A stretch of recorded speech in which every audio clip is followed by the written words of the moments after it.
نحمدہ ونصلی ونسلم علی رسولہ الکریم اما بعد فاعوذ باللہ من الشیطان الرجیم بسم اللہ الرحمن الرحیم۔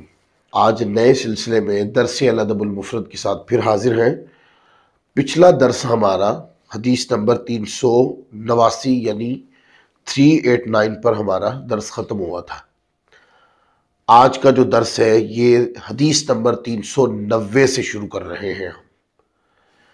حضرت اعمش رضی اللہ تعالی عنہ کا بیان ہے کہ میں نے حضرت شقیق کو فرماتے سنا کہ حضرت عبداللہ رضی اللہ تعالی عنہ نے فرمایا کہ نبی کریم رؤوف الرحیم صلی اللہ علیہ وسلم نے کوئی چیز تقسیم کی جس طرح کوئی آدمی کوئی چیز تقسیم کرتا ہے، تو ایک آدمی نے کہا اللہ کی قسم اس کی تقسیم میں اللہ عز و جل کی خوشنودی حاصل کرنے کا ارادہ نہیں کیا گیا۔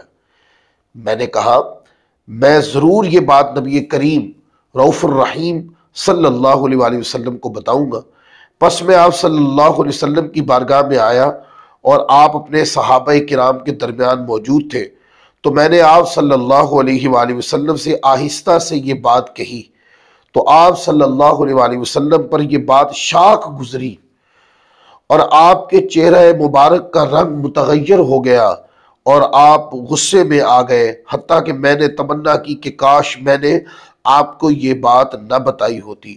پھر آپ نے ارشاد فرمایا بے شک موسیٰ علیہ السلام کو اس سے بھی زیادہ تکلیف دی گئی لیکن انہوں نے صبر کیا۔ یہ روایت صحیح بخاری شریف کے اندر بھی ہے، 3 مقام پر یہ صحیح بخاری میں آئی ہے۔ حدیث نمبر 3150 پر، 3405 پر، 4335 پر اور صحیح مسلم شریف کے اندر 1062 پر، سنن ابی داؤد کے اندر 4860 پر اور سنن ترمذی میں یہ روایت 2 مقام پر 3896 اور 3897 پر یہ روایت آئی ہے۔ اب اس پوری روایت کے اندر ہمیں چند چیزیں سنت نبوی سے سیکھنے کو ملتی ہیں۔ سب سے پہلی بات تو یہ کہ اگر کوئی آپ کے بارے میں سخت بات کہے اور وہ بات سخت ہونے کے ساتھ جھوٹ پر بھی مبنی ہو اور آپ پر الزام تراشی بھی اس میں کی گئی ہو، تو سنت نبوی کی تعلیم یہ ہے کہ آپ اس میں صبر کے پہلو کو کبھی بھی نظر انداز نہ کریں بلکہ صبر کو تھام کے رکھیں۔ تو کیسا کہ کسی آدمی نے حضور کے بارے میں سخت کلامی کی اور کہا کہ یہ جو تقسیم ہے اس میں اللہ تعالیٰ کی رضا کا اہتمام نہیں کیا گیا۔ اب یہ پوری امت کا اجماعی عقیدہ ہے، حضور ہی سب سے بڑے عادل ہیں، آقا ہی با کمال ہے، حضور ہی صاحب جمال ہے، آقا علیہ السلام کی سیرت نے ہی تو عدل کے پیمانے سکھائے ہیں، جینے کے انداز بتائے ہیں، تقسیم کے سلیقے بتائے ہیں، اور حضور علیہ السلام کوئی چیز کو تقسیم کرے یا کسی معاملے میں کوئی فیصلہ فرما دے، یہ ممکن ہی نہیں ہے کہ وہ فیصلہ حق کے خلاف ہو، یہ ممکن ہی نہیں ہے۔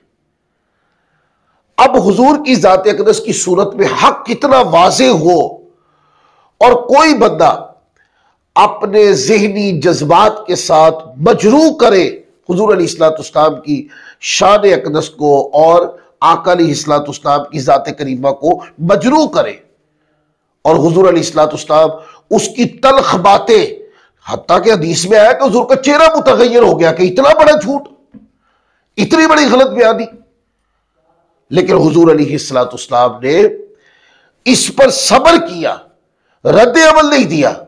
ہمارے معاشرے میں کیا ہوتا ہے، سیرت نبوی کیا ہے، اس پر دوستو غور کرنا ہے۔ سیرت نبوی تلخ باتوں پر صبر کرنا سکھاتی ہے، ایسی تلخ باتیں کہ جو جھوٹ پر مبنی ہو، جو الزام بازی پر مبنی ہو۔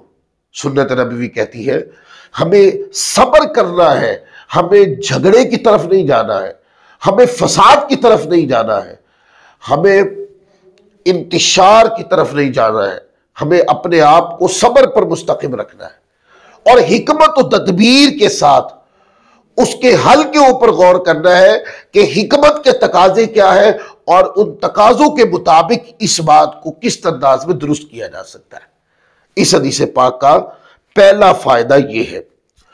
اچھا، دوسری بات اس حدیث پاک کی جو سیکھنے کو ملی وہ انبیاء کرام کی ذوات سے، یعنی حضور امام الانبیاء سید المرسلین صلی اللہ علیہ وآلہ وسلم کی ذات اقدس تو سب سے پہلا اپنی ذات کے لیے موضوع استدلال ہے نا، کہ کوئی بھی بات ہم نے زندگی میں اپنانی ہے اس کی دلیل حضور کی ذات سے لینی ہے۔ لیکن آقا کی سنت طیبہ نے ایک اور بات سکھا دی کہ زندگی جینی ہے میری ذات کے ساتھ ساتھ انبیاء کرام کی ذوات کو بھی دیکھو کہ ان کی ذات میں بھی اخلاق کے کرشمے موجود ہیں، اخلاق کے جزئیات موجود ہیں، اخلاق کا درس اور پیغامات موجود ہیں۔ جیسے حضور علیہ السلام نے اب صبر کرتے ہوئے بطور دلیل، بطور مثال موسیٰ علیہ السلام کی ذات اقدس کو کوٹ کیا۔ پھر آگے امام بخاری رحمۃ اللہ علیہ نے یہ باب قائم کیا ہے، باب نمبر 184 ہے، باب اصلاح ذات البین، اپنے درمیان صلح کرنے کا بیان۔ یہ حضرت ابو الدرداء رضی اللہ تعالیٰ عنہ سے روایت ہے، نبی کریم رؤوف الرحیم صلی اللہ علیہ وآلہ وسلم نے وہ روایت کرتے ہیں، ارشاد فرمایا حضور نے، کیا میں تمہیں نماز، روزے اور صدقے سے درجے میں افضل عمل کی خبر نہ دوں؟ صحابہ کرام نے عرض کی کہ یا رسول اللہ کیوں نہیں؟ آپ نے ارشاد فرمایا آپس میں صلح کرانا، آپس کے درمیان فساد نہ ہونے دینا، یہ مونڈنے والا ہے۔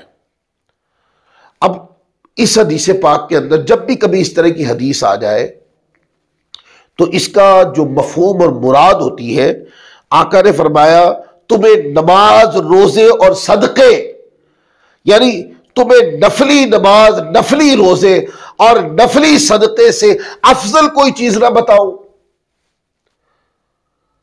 وہ کیا فرمایا؟ وہ آپس میں صلح کروانا ہے، وہ آپس میں فساد کرنے والی چیزوں سے روکنا ہے۔ اگر آپ صلح کرواتے ہیں تو معاشرے میں صلح کروانا یہ عنوان محبت ہے، پیغام محبت کہہ لیں۔ اس سے معاشرے کے اندر محبت کا عنصر بڑھتا ہے۔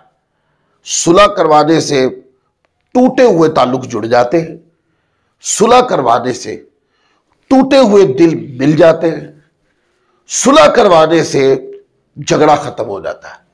یہ عنوانات ہے، اس طرح اور بھی کئی عنوانات پر ہم اس کو قیاس کر سکتے ہیں۔ آقا علیہ السلام نے فرمایا صلح کرواؤ اور فساد کو روکو۔ اب سنت نبوی نے سکھایا کیا؟ سنت نبوی نے یہ بتایا کہ وہ لوگ معاشرے میں اعلیٰ کردار ہے، اعلیٰ اخلاق ہے، کہ جو معاشرے کے اندر فساد کو روکتے ہیں اور صلح کو ترجیح دیتے ہیں۔ بڑی تلخ باتیں ہو گئی، لیکن اینڈ میں کیا کیا کہ کچھ لوگوں نے مل کر صلح کروا دی، یا کسی ایک فریق نے اپنے آپ کو سلنڈر کر دیا تاکہ آپس کے اندر جو تلخی ہے، جو جھگڑا ہے، جو لڑائی ہے، وہ ختم ہو جائے۔ تو جس نے صلح کے لیے قدم اٹھایا، فرمایا اس نے ایسا عمل کیا جو نفلی روزے سے، نفلی نماز سے اور نفلی صدقے سے افضل ہے۔ یہ روایت سنن ابی داؤد کے اندر 4919 میں پڑھ سکتے ہیں، اور سنن ترمذی میں 2509 نمبر یہ روایت موجود ہے، یہ متن موجود ہے۔ آگے پھر حدیث نمبر 392 ہے سن الادب المفرد کی۔ حضرت مجاہد حضرت ابن عباس رضی اللہ تعالیٰ عنہما سے روایت کرتے ہیں کہ آیت فاتقوا اللہ واصلحوا ذات بینکم، پس اللہ سے ڈرو اور اپنے درمیان صلح کرواؤ کے متعلق فرمایا اس میں اللہ تعالیٰ کی طرف سے مسلمانوں کو تاکید کی جا رہی ہے کہ وہ اللہ سے ڈرے اور آپس میں صلح صفائی کرے۔ اب اوپر میں نے حضور کی حدیث پڑھی تھی فساد روکنے اور صلح کروانے کے باب میں، اب نیچے قرآن پاک کی آیت بھی پڑھ دی۔ تو صلح کروانا کتنی بڑی چیز ہے کہ اللہ تبارک و تعالیٰ کا یہ حکم ہے کہ فساد کو روکو، صلح کروا دو، ٹوٹے ہوئے دلوں کو جوڑ دو، بچھڑے ہوئے وجودوں کو جوڑ دو، ٹوٹ گئی رشتہ داری کو وہ دراڑ ختم کر دو، وہ جو محبتوں کی پھوٹ ہے اس کو ختم کر کے دوبارہ محبتوں کو جوڑ دو۔ انسانیت میں خوشخبری پیدا ہوتی ہے صلح کروانے سے، محبت پیدا ہو، سو محبت دے دو انسانیت کو۔ آگے پھر باب نمبر 185 ہے، اور باب نمبر 185 کا عنوان ہے جب تو کسی آدمی سے جھوٹ بولے اور وہ تجھے سچا سمجھے، اس بات کا بیان۔ یعنی آپ دیکھتے ہیں نا کہ بعض مرتبہ کسی بندے کے اوپر بندے کو بڑا اعتماد ہوتا ہے، تو فرمایا کہ کوئی تم پر اعتماد کرے اور اعتماد کرنے والوں کو تم جھوٹ بولو۔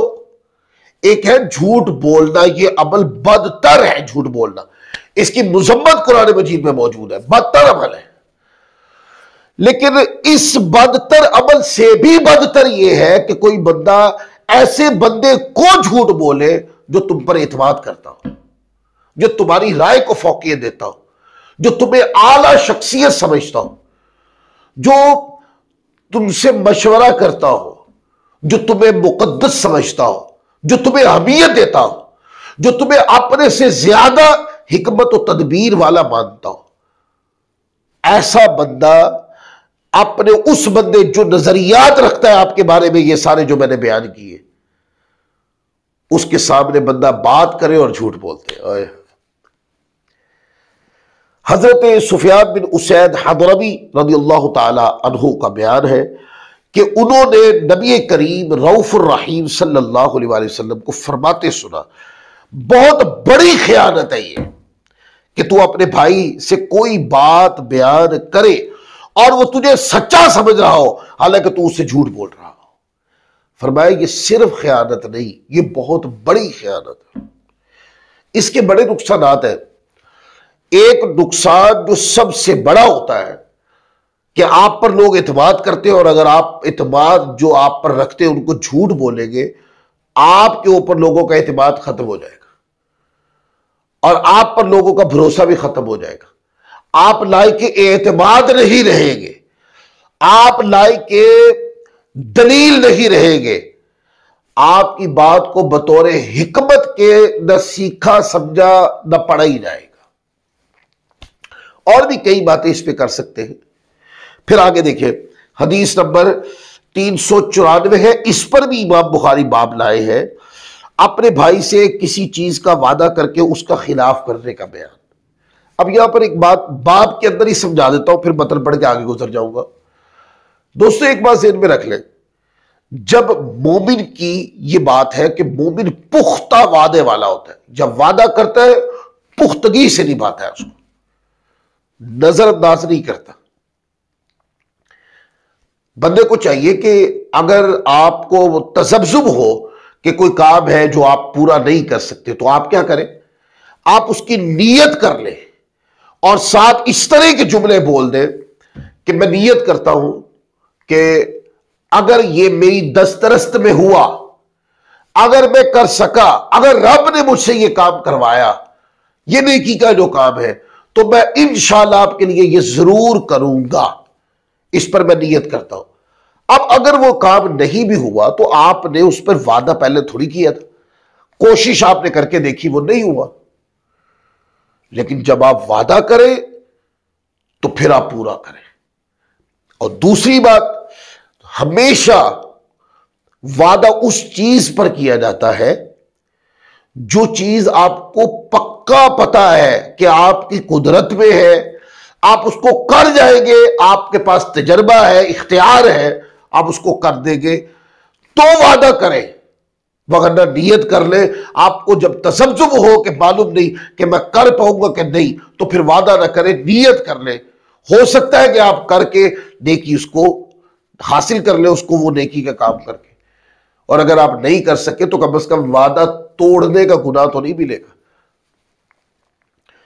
پھر آگے حدیث حضرت عبداللہ بن عباس رضی اللہ تعالی عنہ سے روایت ہے کہ فرماتے ہیں کہ رسول پاک صلی اللہ علیہ وآلہ وسلم نے ارشاد فرمایا، نہ اپنے بھائی سے تم جھگڑا کرو، نہ اس سے مذاق کرو، نہ اس سے ایسا وعدہ کرو کہ پورا نہ کر کے اس کے خلاف کرو۔ اب 3 باتیں. خلاف وعدے کا نہ کرو، اس پر میں گفتگو کر چکا. فرمایا جھگڑا نہ کرو اور مذاق بھی نہ کرو، کیونکہ جھگڑا جو ہوتا ہے نا یہ 2 بھائیوں کے درمیان میں پھوٹ پڑ جاتی ہے. اسے مذاق نہ کرو. مذاق بھی وہی چیز ہے کہ یہ کرنے سے 2 فریقین کے مابین محبت ہی ختم ہو جاتی ہے، تعلق کمزور ہونا شروع ہو جاتا ہے. مذاق اور چیز ہے، مزاح اور چیز ہے. مذاق کے اندر تو جھوٹ بھی بولا جا سکتا ہے، مذاق کے اندر تو تمسخر بھی ہوتا ہے جس سے دوسرے مسلمان کو اذیت ہوتی ہے. لیکن جو مزاح ہوتا ہے ایسی لطف والی بات کہ جو سننے کے بعد آپ کا تبسم مچل اٹھے چہرے پر، مسکراہٹ آئے، لیکن وہ کسی کا تمسخر نہیں ہوتا مزاح میں. آگے دیکھیں حدیث نمبر 395 ہے، اور اس پر امام بخاری رحمت اللہ علیہ نے باب قائم کیا ہے، باب الطعن فی الانساب، کہ نسب میں طعن کرنے کا بیان. یہ جو روایت ہے یہ صحیح بخاری شریف کے اندر 3 مقام پر آئی ہے، 5717، 5740 اور 5754 کے اوپر 3 مقام میں. پھر یہ روایت مسلم میں بھی 3 مقام پر، حدیث نمبر 67، حدیث نمبر 2187، حدیث نمبر 2220 پر. سنن ابی داؤد میں بھی 3 مقام پر یہ روایت آئی ہے، 3879، 3911، 3912. پھر سنن ترمذی کے اندر یہ روایت ہے 1001. پھر سنن ابن ماجہ میں بھی 2 مقام پر، 3507 پر، 3536 کے اوپر. لہذا سیاستہ کی 5 کتابوں کے اندر یہ روایت موجود ہے. روایت کیا ہے؟ حضرت ابو ہریرہ رضی اللہ تعالی عنہ نبی کریم رؤوف الرحیم صلی اللہ علیہ وآلہ وسلم سے روایت کرتے ہیں، آپ نے ارشاد فرمایا 2 عادتیں ایسی ہیں کہ میری امت ان کو نہیں چھوڑے گی، ایک نوحہ کرنا اور ایک نسب میں طعن کرنا. حضور فرماتے ہیں یہ ایسا گناہ ہے جو مسلسل لوگوں میں رہے گا. حضور مذمت بیان کر رہے ہیں. نوحہ کرنا اور نسب کے اوپر طعن کرنا، یہ 2 چیزیں حضور کو پسند نہیں ہے. آپ مذمتی انداز میں بیان کر رہے ہیں کہ یہ گناہ امت میں رہے گا، اور تنبیہ ہے اس کے اندر کہ لوگوں کو اس گناہ سے بچنا ہے. اب نوحہ کس کو کہتے ہیں؟ نوحہ کرنا کہتے ہیں، آپ دیکھتے ہیں اس کے زیادہ تر یہ واقعات جب بندے کو کوئی تکلیف آتی ہے نا اس وقت یہ واقعات ہوتے ہیں، یا کوئی فوت ہو جاتا ہے تو اس وقت ہوتے ہیں. زیادہ تر یہ باتیں خواتین کے اندر نوحہ خوانی جو ہوتی ہے اس کا بہت زیادہ رواج ہے. کوئی فوت ہو جائے تو اپنے چہرے کو پیٹنا، بالوں کو نوچنا، سینے کے اوپر ہاتھ مارنا، یہ کیا ہے؟ یہ سب نوحہ خوانی ہے. آقا علیہ الصلوۃ والسلام نے نوحہ خوانی کی مذمت فرما دی. حضور علیہ الصلوۃ والسلام کے صبر کی مثالیں، جب آپ پر کوئی پریشانی آئے، حضور فرماتے کسی کو تکلیف آئے تو وہ میری تکلیف یاد کر لے، اس کی تکلیف میری تکلیف سے بڑی نہیں ہوگی.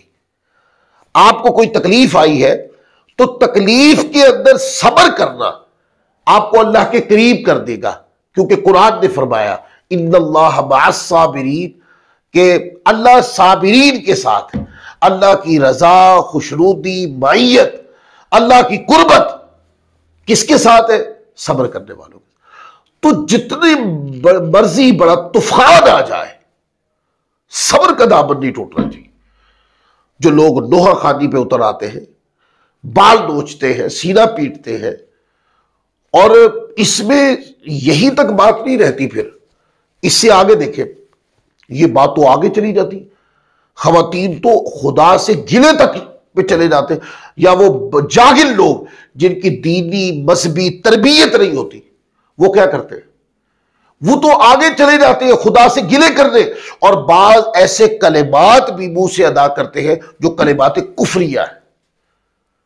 لہذا نہ منہ سے اللہ کے بارے میں گلا نکلنا چاہیے، اور نہ ہی تکلیف آنے کے اوپر اپنے بے صبری کا مظاہرہ کرتے ہوئے اپنے جسم کو پیٹنا چاہیے. لہذا غم پر، تکلیف پر صبر کرنے کا حکم ہے، جو دین کا میسج ہے، جس کو تمام صحابہ نے اپنایا، تمام اہل بیت نے اپنایا، جس کو تمام انبیاء کرام نے اپنایا۔ تاریخیں پڑھ کے دیکھیں، انبیاء کرام جنگ بدر میں مسلمان شہید ہوئے، حضور کے صبر کی مثال دیکھیں آپ۔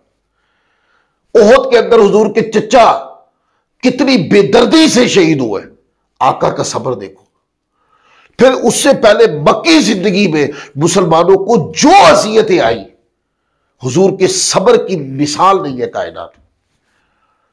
کیا وہ یاد نہیں ہے آپ کو؟ طائف کی بستی کی طرف حضور گئے، آپ تو اچھائی کی بات کرنے گئے، تو انہوں نے پتھر مار مار کر حضور علیہ السلام کو زخمی کر دی۔ حضور چاہتے تو دو پہاڑوں کو ملا دیا جاتا اور وہ ساری کی ساری بستی ملیا بیٹ ہو جاتی، پر حضور نے چاہا نہیں۔ حضور نے صبر کیا، دعائے رحمت اور ہدایت فرما دی۔ پھر اس کے نظائر تاریخ میں آپ کو ملتے ہیں۔ تو سیرت مصطفیٰ پڑھ لے، یا سابقہ انبیاء کرام کی سیرت کو پڑھ لے، یا حضور علیہ السلام کی موجودگی میں صحابہ و اہل بیت کے کردار کو پڑھ لے، یا آقا علیہ السلام کی وفات زاری کے بعد صحابہ اور اہل بیت کا کردار دیکھ لے، صبر پر مبنی کردار ہے۔ ایون کہ کربلا کا جو سانحہ ہے، جس کو امت آج تک نہیں بھلا سکی، آپ اس میں دیکھیں امام علی مقام، امام حسین رضی اللہ تعالی عنہ کے صبر کی مثال نہیں ہے دنیا کے اندر۔ تو ہمیں ان پاک زوات سے ملا کیا کہ تکلیف میں صبر کرنا ہے جو رب کو پسند ہے۔ لہذا نوحہ کرنا، اپنے جسم کو پیٹنا، جس انداز میں بھی نوحہ کو کوئی ماتم کہہ دے یا کوئی تکلیف میں اس طرح کرے، اہل سنت کا مذہب یہ ہے کہ دونوں صورتوں میں آپ جسم کو پیٹ نہیں سکتے، اسلام اس کی اجازت نہیں دیتا۔ حدیث پاک کا دوسرا جو نکتہ وہ یہ ہے، آقا نے فرمایا نسب پہ تان کرنا، یہ میری امت سے یہ گناہ ختم نہیں ہوگا۔ آج دیکھیں چھوٹی سی بات ہوتی ہے، لوگ جس کے ساتھ اختلاف ہوتا ہے اس کو نہیں گالی دیتے، اس کے باپ کو گالی دیتے ہیں، اس کے آباء و اجداد کو گالی دیتے ہیں۔ گالی دینا مطلقاً ہی غلط ہے، مذمت ہے گالی دینے کی، نام بگاڑنے کی مذمت ہے، برے الفاظ کی مذمت ہے، ذلت دینے کی مذمت ہے۔ مسلمان کو ذلیل نہیں کر سکتے۔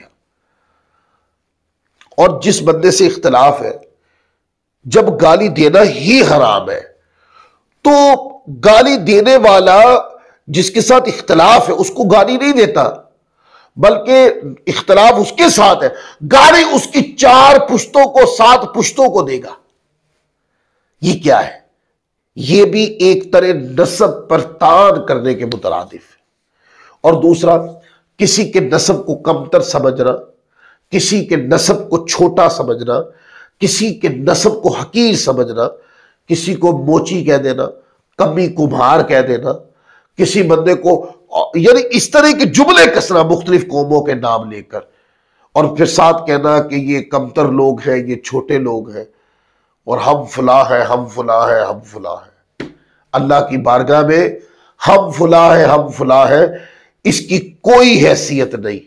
اللہ کی بارگاہ میں تو عظمت اس کی ہے جس کا تقوی بلند ہے، جس کی شان تقوی، شان عبادت وہ بڑی ہے، اللہ کو وہ بندہ پسند ہے۔